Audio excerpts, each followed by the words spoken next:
Hello दोस्तों, welcome back to my YouTube channel. आज का टॉपिक है keys in database management system. तो वीडियो को स्टार्ट करने से पहले आई वुड रिकमेंड कि आप चैनल को सब्सक्राइब करें और अगर आपको वीडियो अच्छा लगे तो उसको लाइक करें, शेयर करें और साथ ही साथ मुझे इंस्टाग्राम पर भी फॉलो कीजिए। तो चलिए स्टार्ट करते हैं वीडियो के साथ। तो सबसे पहला क्वेश्चन, व्हाट इज़ की इन DBMS? की का कॉन्सेप्ट क्यों चाहिए हमें DBMS में और की का कॉन्सेप्ट क्या है? तो देखिए, जैसे कि मैंने आपको पहले बता चुका हूँ कि DBMS का जो ओवरऑल फोकस होता है वो रिडंडेंसी को ख़त्म करना होता है और यूनिकनेस को मेंटेन करना होता है। तो यहीं पर आता है की का कॉन्सेप्ट। तो देखिए, अगर आपके पास एक एंटिटी सेट है और उसके अंदर बहुत सारी एंटिटीज़ है, तो आपके पास कोई ना कोई तो मेथड होना चाहिए ना जिससे आप वो सारे एंटिटीज़ को डिस्टिंग्विश कर सके आपस में। अब अगर कॉन्सेप्चुअली डेटाबेस के पर्सपेक्टिव से देखें तो हर एक एंटिटीज़ दूसरे से डिस्टिंक्ट होती है, अलग होती है, लेकिन अब इसको एक्सप्रेस कैसे करें? तो यहाँ पर उसको एक्सप्रेस करने के लिए हम लोग एट्रीब्यूट्स का यूज़ करते हैं। अब आता है की का कॉन्सेप्ट। तो दोस्तों, की क्या करता है ना, की हमारी हेल्प करता है एट्रीब्यूट्स को वो सेट को ढूंढने के लिए डेटाबेस में जिससे कि हम लोग एंटिटीज़ को आपस में डिस्टिंग्विश कर सके। और साथ ही साथ की हमारी हेल्प करता है रिलेशनशिप्स को यूनिकली आइडेंटिफाई करने के लिए और साथ ही साथ रिलेशनशिप्स के बीच में डिस्टिंग्विश करने के लिए। अब देखते हैं एग्जाम्पल ऑफ की का। तो अभी हम लोग यहाँ पर दो टेबल का एग्जाम्पल लेंगे और उसमें समझेंगे की होता क्या है। आप समझिए, आपके पास दो टेबल है, एक स्टूडेंट टेबल है और एक पर्सन टेबल है। अब स्टूडेंट टेबल में आपके पास डेटा है, आईडी है स्टूडेंट की, नेम है, एड्रेस है और कोर्स है। अब की का आपको पता होगा, देखो की का पूरा मेन गेम क्या होता है, यूनिकनेस मेंटेन करना। तो इस दुनिया में जितने भी लॉक्स है उन सब की यूनिक होती है। कोई भी ऐसे दो लॉक ऐसे नहीं होते जिनकी की सेम होती है। तो यहाँ पर भी की का कॉन्सेप्ट वही है, यूनिकनेस को मेंटेन करना। तो अब जो स्टूडेंट है उसका नेम, पॉसिबल है कि दो स्टूडेंट का नाम सेम हो सके, उनका एड्रेस भी सेम हो सकता है, उनका कोर्स भी सेम हो सकता है, लेकिन जो स्टूडेंट आईडी होती है वो तो सबको यूनिक मिलती है ना स्कूल से। तो वो यहाँ पर स्टूडेंट आईडी को यूज़ करेंगे हम लोग एज अ की के फॉर्म में यूज़ करेंगे। उसी तरह अगर पर्सन का टेबल देखेंगे हम लोग, तो वहाँ पे हमारे पास पर्सन का नेम अवेलेबल है, एड्रेस अवेलेबल है, जो कि बहुत सारे लोगों का सेम हो सकता है, लेकिन आधार नंबर और लाइसेंस नंबर सबका सेम नहीं हो सकता है ना। तो यहाँ पर ये यूनिक है, आधार नंबर और लाइसेंस नंबर। तो यहाँ पर ये एज अ की काम करेंगे। अब देखते हैं दोस्तों कि कितने सारे टाइप्स के कीज़ अवेलेबल है हमारे पास DBMS में। तो बेसिकली हमारे पास 7 टाइप्स के कीज़ अवेलेबल होते हैं। प्राइमरी की, फॉरेन की, यूनिक की, सुपर की, कंपोजिट की, कैंडिडेट की और ऑल्टरनेट की। अब दोस्तों, मैं आपको एक बात बता दूं, अगर आपका कभी भी DBMS का वाइवा होगा या इंटरव्यू होगा कॉर्पोरेट में, तो आपको कीज़ के ऊपर क्वेश्चंस मोस्टली DBMS में पूछता ही है। और सबसे ज़्यादा क्वेश्चन किस पर पूछता है? प्राइमरी की पर, यूनिक की पर, कैंडिडेट की पर और सुपर की पर। तो हम लोग अब इन सारी कीज़ को डिटेल में देखते हैं एक एक करके। दोस्तों, अब देखते हैं सुपर की क्या होता है। तो देखिए, सुपर की कोई भी एक या एक से ज़्यादा एट्रीब्यूट्स का सेट होता है जिसकी हेल्प से हम लोग किसी एक एंटिटी को किसी एंटिटी सेट के अंदर यूनिकली आइडेंटिफाई कर सकते हैं हम लोग। अब इसको हम लोग देखते हैं एक एग्जाम्पल के थ्रू, आपको ज़्यादा बेटर समझेगा। तो एग्जाम्पल में हमारे पास एक कस्टमर टेबल है जिसके अंदर हमारे पास कस्टमर की आईडी है, कस्टमर नेम है और कस्टमर एड्रेस है।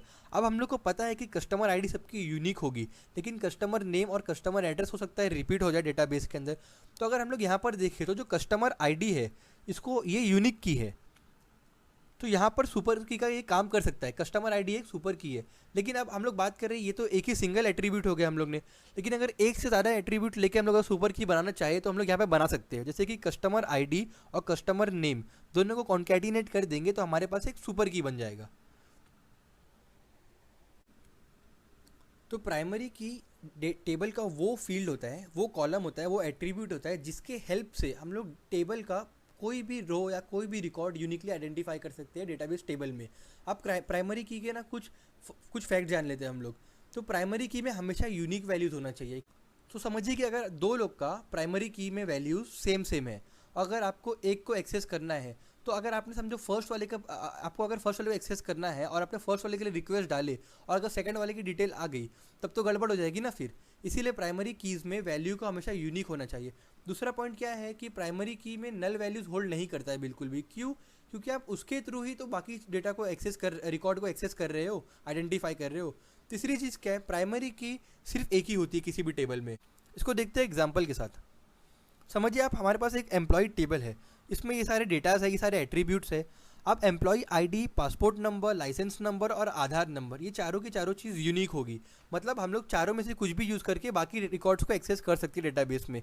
तो अगर ये एम्प्लॉय टेबल है, मतलब ये किसी कंपनी में काम करता होगा, तो कंपनी के लिए बेस्ट सूटेबल क्या है कि वो एम्प्लॉय आईडी को ही प्राइमरी की यूज़ करे। जो हर जगह जो हर एम्प्लॉय की होती है, एम्प्लॉय आईडी। आप पासपोर्ट नंबर से एक्सेस करने जाएगा तो ज़बरदस्ती उसका काम बढ़ेगा। दोस्तों नेक्स्ट है फॉरेन की। तो फॉरेन की वो कॉलम होता है टेबल का जो किसी दूसरे टेबल में प्राइमरी की का काम कर रहा है। मतलब पॉसिबल है कि एक कॉलम है जो दो अलग अलग टेबल्स में रिपीट हो रहा है, और वो एक टेबल में फॉरेन की है और दूसरे टेबल में वो प्राइमरी की है। अब इसको हम लोग ना एक एग्जांपल के थ्रू समझते हैं। तो समझिए हमारे पास दो टेबल है, एम्प्लॉय टेबल और डिपार्टमेंट टेबल। एम्प्लॉय टेबल में हमारे पास कुछ एट्रीब्यूट्स है, employee ID, name, address, department ID, licence number, Aadhaar number. और डिपार्टमेंट टेबल में हमारे पास एट्रीब्यूट्स है, डिपार्टमेंट आईडी और डिपार्टमेंट नेम। अब अगर दोनों टेबल को देखें तो ये जो डिपार्टमेंट आईडी कॉलम है ये दोनों टेबल में रिपीट हो रहा है, लेकिन डिपार्टमेंट टेबल में डिपार्टमेंट आईडी तो प्राइमरी की है और एम्प्लॉय टेबल में प्राइमरी की है एम्प्लॉय आईडी, लेकिन ये डिपार्टमेंट आईडी तो इसमें भी रिपीट हो रहा है। तो जो यहाँ पर देखिए, अब डिपार्टमेंट टेबल इसमें प्राइमरी की है और इसमें भी मेंशन्ड है, तो इस कॉलम में डिपार्टमेंट आईडी जो कॉलम है ना वो फॉरेन की बन गया है। जैसा कि मैंने आपको कहा कि डिपार्टमेंट आईडी प्राइमरी की है डिपार्टमेंट टेबल में और फॉरेन की है वो एम्प्लॉय टेबल में। दोस्तों नेक्स्ट है यूनिक की।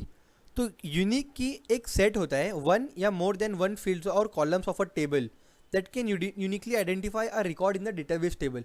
इसका मतलब क्या है, ये बिल्कुल इसका डेफिनेशन बिल्कुल भी सुपर की तरह मिल रहा है, लेकिन देखिए डेटाबेस के कीज़ में ना मोस्टली कॉन्सेप्ट क्या रिपीट होता है कि यूनिकनेस मेंटेन हो रहा है, लेकिन बहुत माइनर चीज़ों का डिफरेंस होता है बाकी सब कीज़ के बीच में।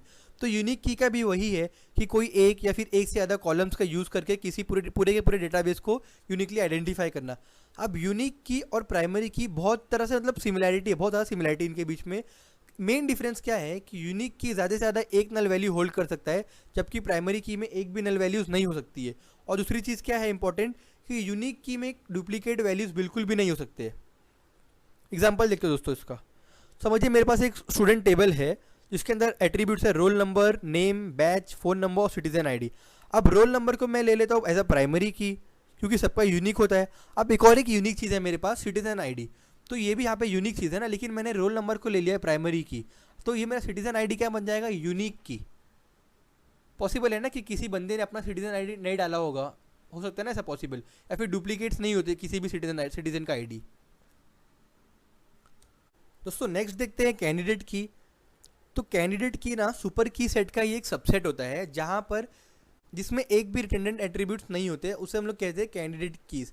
तो कैंडिडेट कीज़ का मतलब वापस से वही गेम है कि यूनिकली आइडेंटिफाई करना है हर एक टपल को किसी टेबल में। तो देखिए अब यहाँ पर पॉसिबल है कि एक टेबल में बहुत सारे कैंडिडेट कीज़ हो सकते हैं, लेकिन प्राइमरी की सिर्फ और सिर्फ एक ही हो सकता है।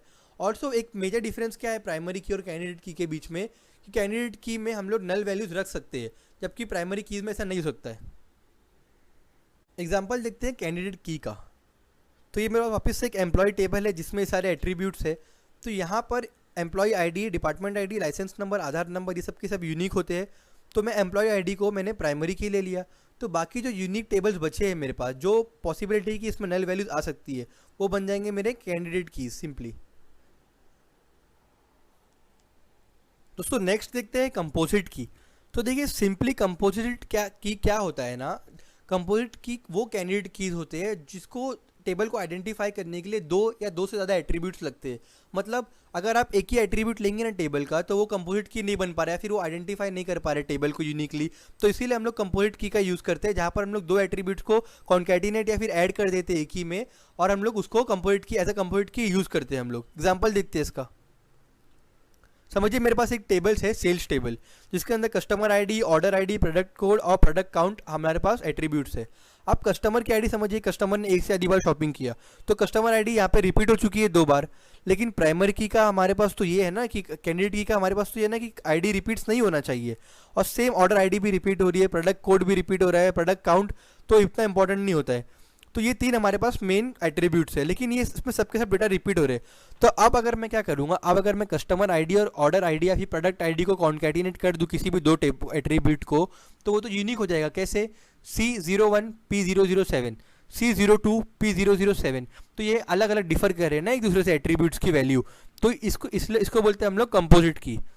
तो इसको बोलते हैं हम लोग कंपोजिट की, जहाँ पर हम लोग 2 या 2 से ज़्यादा एट्रीब्यूट्स को ऐड कर देते हैं यूनिकनेस को, यूनिक की या कैंडिडेट की को बनाने के लिए। दोस्तों नेक्स्ट है ऑल्टरनेट की। सिंपल टर्म में कहो तो ऑल्टरनेट कीज वो कैंडिडेट कीज होते हैं जो प्राइमरी की नहीं है। ऑल्टरनेट की बेसिकली सेकेंडरी कैंडिडेट की होते हैं जो कि टेबल के किसी रो को या सारे रो को यूनिकली आइडेंटिफाई करने में हेल्प कर सकते हैं। ऑल्टरनेट कीज को हम लोग सेकेंडरी कीज भी बोलते हैं। अब इसमें एग्जांपल देखते हैं। समझिए हमारे पास एक स्टूडेंट टेबल है, उसमें एट्रीब्यूट्स है student ID, roll number, first name, last name, email. अब इसमें यूनिक चीज़ें क्या क्या है? स्टूडेंट आईडी यूनिक होगी सबकी, रोल नंबर यूनिक होगा और ईमेल यूनिक होगा। तो स्टूडेंट आईडी, रोल नंबर और ईमेल, ये तीनों चीज़ क्या हो जाएगी? हमारी कैंडिडेट की। अब हम लोग प्राइमरी की को कैंडिडेट की के अंदर से ही चूज़ करते हैं। तो अगर स्कूल है तो ठीक है, स्टूडेंट आईडी या फिर रोल नंबर दोनों में से किसी भी एक चीज़ को वो चूज़ कर ले एज अ प्राइमरी की। यहाँ पर समझिए हम लोग ने स्टूडेंट आईडी को प्राइमरी की ले लिया है। अब हमारे पास दो कैंडिडेट कीज बच चुके हैं, रोल नंबर और ईमेल। तो जैसे कि मैंने सबसे पहले बताया था आपको कि अगर कोई भी वो कैंडिडेट कीज जो प्राइमरी की नहीं है उसे हम लोग कहते हैं ऑल्टरनेट कीज। तो यहाँ पर रोल नंबर और ईमेल जो कि प्राइमरी की का यूज़ एज ए प्राइमरी की यूज़ नहीं हो रहे, वो यहाँ पर बन गए ऑल्टरनेट कीज। तो दोस्तों होप आपका कॉन्सेप्ट कीज़ का क्लियर हो चुका होगा। कीज़ को अच्छे से प्रिपेयर करना, अगर आप कभी भी इंटरव्यू देना होगा डीबीएमएस का या फिर आपका वाइवा होगा, इस पर बहुत क्वेश्चंस पूछते हैं। और अगर आपको अभी भी एंटिटीज़, एट्रीब्यूट्स, एंटिटी सेट्स में कन्फ्यूजन है तो मैंने इससे जस्ट पहले एक वीडियो बनाया था जिसमें मैंने ये सारी चीज़ों को बहुत क्लियरली डिफाइन किया था, आप उसको देख सकते हैं। दोस्तों thank you so much for watching this video. आप वीडियो को लाइक करें, शेयर करें और चैनल को सब्सक्राइब करें। और मुझे इंस्टाग्राम और यूट्यूब पर भी फॉलो करते रहे और चैनल को सब्सक्राइब करना मत भूलना दोस्तों। Thank you so much.